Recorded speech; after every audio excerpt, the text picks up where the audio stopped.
नमस्कार मेरे साथियों और मेरा सब भाइयों को प्रणाम नमस्कार। और आज का जो मेरा विषय है मुख्यतः वो है कि मेरी एक शोध रिसर्च पेपर जो कि एक बुक के रूप में आ रही है। और कोरोना वायरस करके थोड़ा प्रिंटिंग में रुकावट हो गई।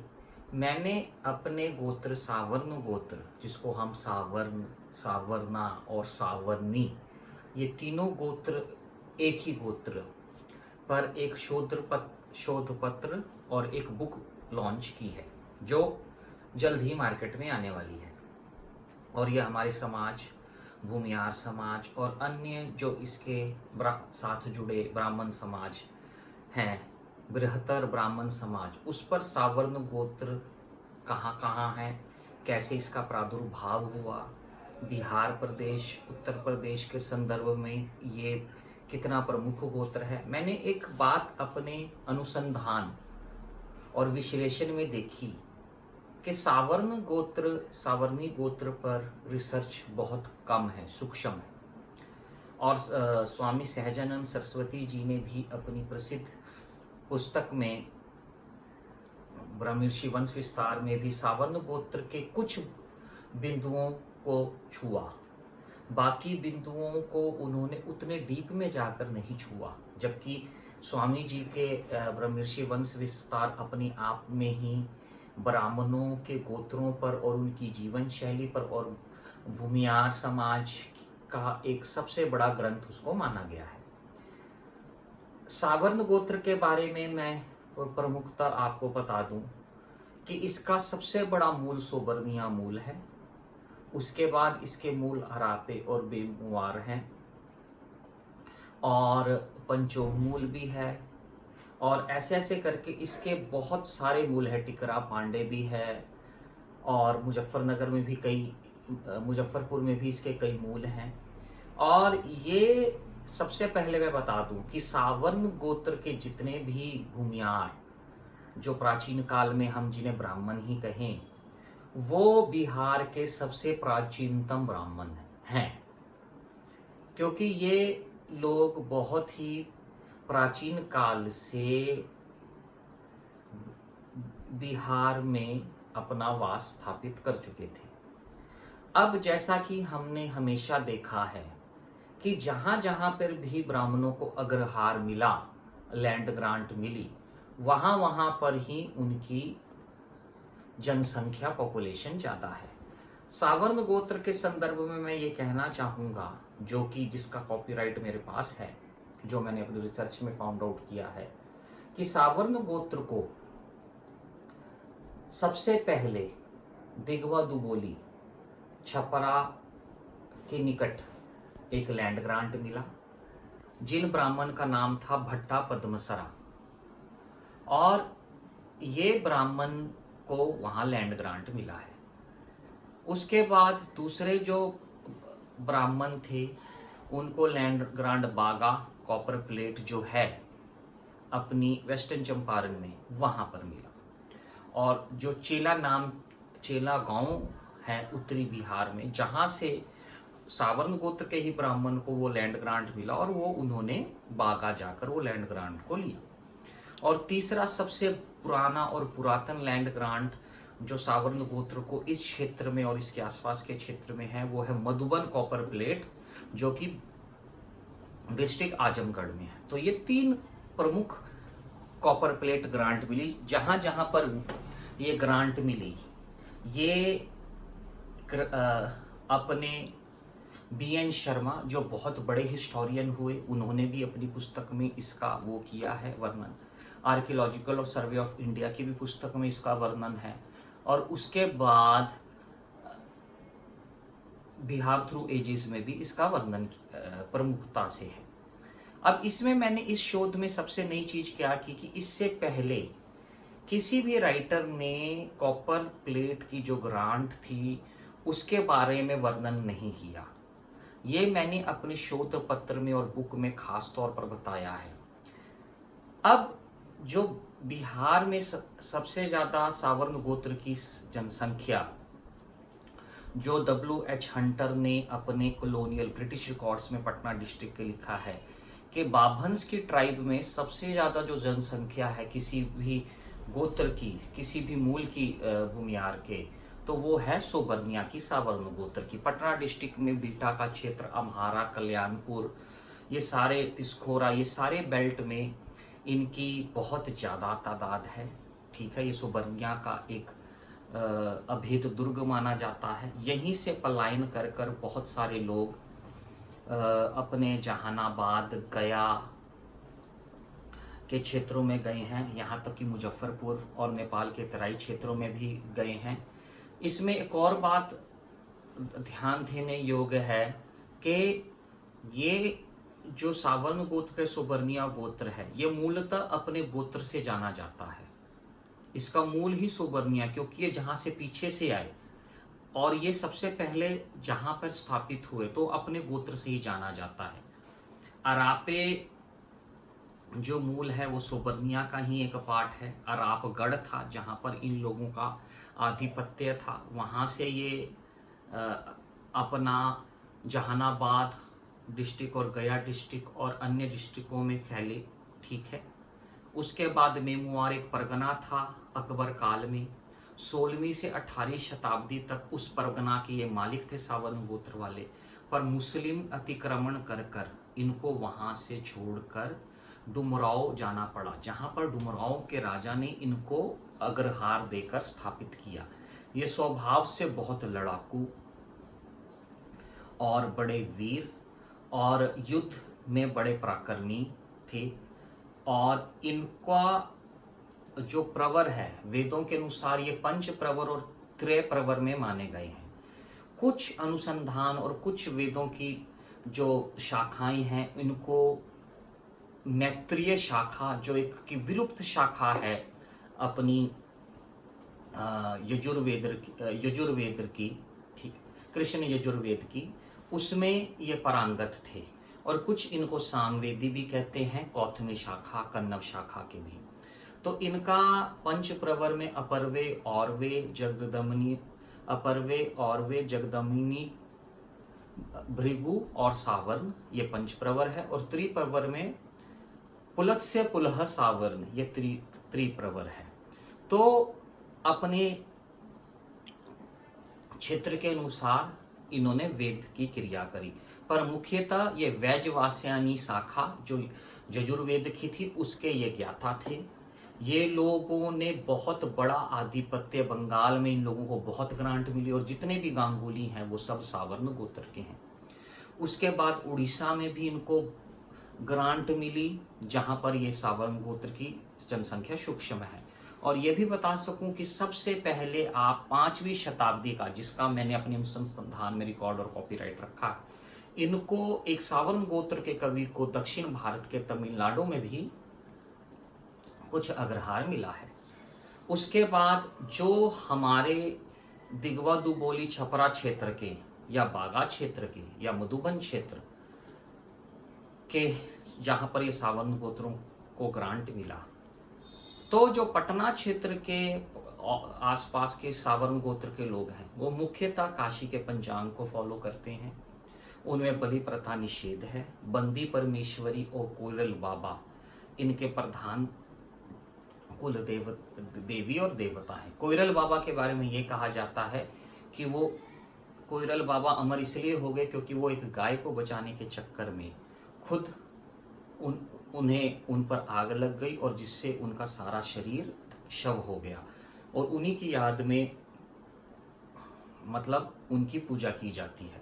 दूसरा है बंदी परमेश्वरी, जिनकी छठी में, यज्ञोपवीत में, शादी में भव्य पूजा होती है।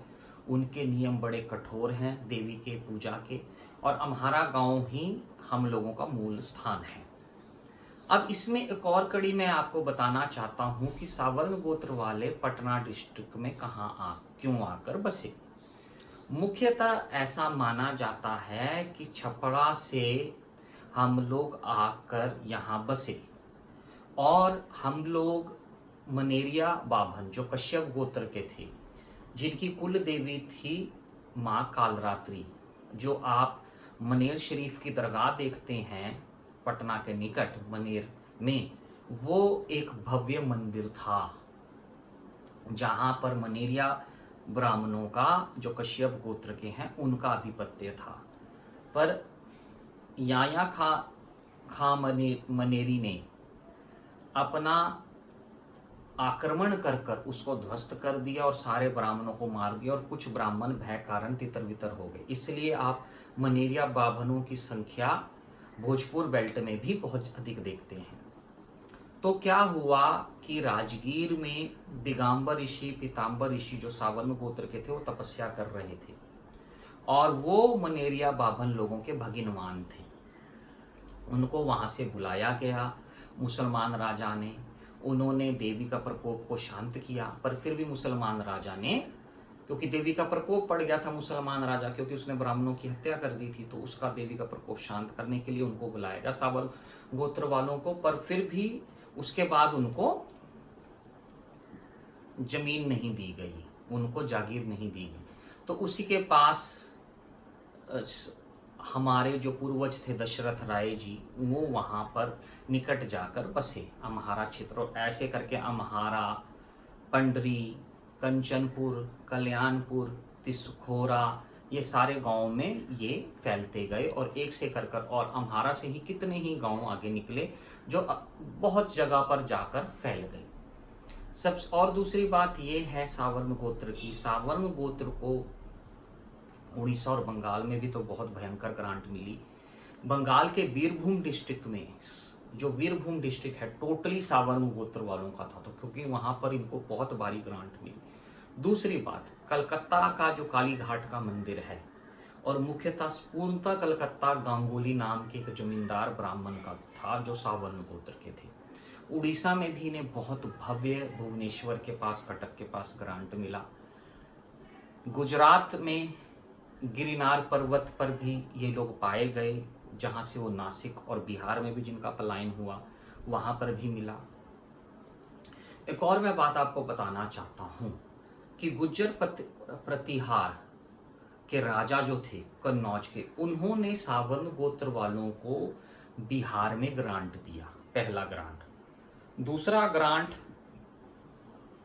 राजा सौर्य द्वितीय ने बाघा दिगवा दुबली में दिया, जो भी कन्नौज के थे। तो ऐसा माना जा सकता है कि हम लोग जो पूर्णतः थे वो कन्नौज क्षेत्र से आए थे। सावर्णी ऋषि का आश्रम बद्रीनाथ के रास्ते में है, अगर आप जाएंगे तो सावर्णी ऋषि का आश्रम वहां पा सकते हैं। अब जो पंचोब शाखा वाले हैं वो मैथिल मूल के हैं। मैथिल ब्राह्मण में सबसे ज्यादा शांडिल्य गोत्र के हैं, सावर्ण गोत्री कम है। पर मैथिल मूल के जो बाभन हैं वो मुख्यतः बेगूसराय में बहुत पाए जाते हैं। उसके बाद वारसलीगंज और नवादा के क्षेत्र, चंडी नामा गांव, अफसरगढ़ गांव, इस सब क्षेत्र में 55-60 गांव में इनकी बहुत ज़्यादा तादाद है। और जो मैथिल मूल के ये सावर्ण गोत्र वाले हैं, ये मिथिला पंचांग से ही अपना सारे कारोबार करते हैं, और इनमें बलि प्रथा प्रधान है, और ये अपने द्वार पर भैरव बाबा को पूजते हैं और चंद्र को देखकर अपना ज्योतिष कार्य संपन्न कराते हैं। ऐसा भी माना गया कि अंग्रेजों की बंगाल आर्मी में भी सावर्ण गोत्र के लोग बहुत ज्यादा थे, जो अपनी युद्ध कला के लिए बड़े मशहूर थे। उसके बाद डुमराव किंग के साथ भी, डुमराव के राजा के साथ भी इनका भयंकर युद्ध हुआ। उनको कई जगह हटाकर इन्होंने अपना आधिपत्य स्थापित किया। पूर्वी उत्तर प्रदेश में बलिया में, चंदौली में, बनारस में इनकी अच्छी जनसंख्या है, जहां पर ये बारामा गांव, बारा नाम का जो टुकड़ा है वहां पर स्थापित है। अब एक आपको बहुत महत्वपूर्ण जानकारी दे रहा हूं। इलाहाबाद में 56 गांव, विलेजेस सावर्ण गोत्र के हैं, जिसको 56 गई नाम से जाना जाता है। एक और इसमें मैं विहद आपको जानकारी देने वाला हूं कि सावर्ण गोत्र एक ऐसा गोत्र है जो कि 7 तरह के वैदिक संस्कार करता था, जैसे वाजपेयी यज्ञ, उसके बाद अग्निस्तोम, अतिरात्रम, अग्निहोत्र संस्कार, भुव सवर्णा संस्कार, अश्वमेघ यज्ञ, ये सारे जो 7 वैदिक लोगों के परम यज्ञ थे वो करने में ये निपुण थे, तो इनकी विद्वता का इसी से भी आप परिपक्वता को आप देख सकते हैं। उसके बाद रामधारी सिंह दिनकर खुद सावर्ण गोत्र से थे। उसके बाद चंद्रशेखर आजाद सावर्ण गोत्र से थे। मनोज तिवारी खुद सावर्ण गोत्र से हैं। उसके बाद जो हमारे डंडी सन्यासी हैं, जो प्रमुखता से जिन्होंने बहुत अपने सारे कार्यों को निपुणता से किया, वो डंडी सन्यासी की परंपरा में आपको बहुत सावर्ण गोत्र के लोग मिल जाएंगे। उसके बाद जो दिल्ली में संप्रदाय है जिसका बहुत भव्य मंदिर है, रामानुजम संप्रदाय भी उसको हम कह सकते हैं, हरिहर संप्रदाय भी हम उसको कह सकते हैं, और अक्षरधाम मंदिर का जो संप्रदाय है उसके जो सबसे बड़े जो ब्राह्मण थे जिन्होंने वो संप्रदाय चलाया वो सावर्ण गोत्र के ही थे। सौरभ गांगुली जो इंडिया के कैप्टन रहे वो भी सावर्ण गोत्र के थे। तो ऐसे बहुत सारे कला के क्षेत्र में, वाणिज्य के क्षेत्र में, युद्ध के क्षेत्र में और मतलब धर्म के क्षेत्र में इन्होंने बहुत अपनी क्षमता का परिचय दिया है। और नेपाल के पुरातन वाणिज्य मंत्री, फाइनेंस मिनिस्टर, वो भी सावर्ण गोत्र के ही रहे थे। इसमें मैं एक और बात यह बताना चाहता हूँ कि ये इस रिसर्च पर मैंने 12 साल लगाए, और ये रिसर्च मैंने archaeological survey of India, Bihar museum arts and centre और खुद जाकर वहाँ से कॉपर प्लेट ग्रांट कि कहाँ कहाँ सावर्ण गोत्र वालों को ग्रांट मिला है, और उसके बाद कहाँ कहाँ इनका विस्तार हुआ, कैसे फैले। इसमें मैं बहुत धन्यवाद कहना चाहूँगा archaeological survey of India, doctor BN Sahay की अमूल्य पुस्तक the inscriptions of Bihar from 9 to 13th century AD। उसके बाद विंशोत्तरी बृहद ब्राह्मण समाज पर जो किताब थी उसमें और उसके बाद स्वाति दत्ता की the immigration of Brahmans in north India. और उसके बाद मैंने ऐसी बहुत सारी पुस्तकें पढ़ी हैं जिसमें मैंने कम से कम 60 से 70 पुस्तकें पढ़ी, खुद अनुसंधान रिसर्च वर्क किया। I have went there and I have done huge research work, extensive and intensive research work with vigorous help of all my team works.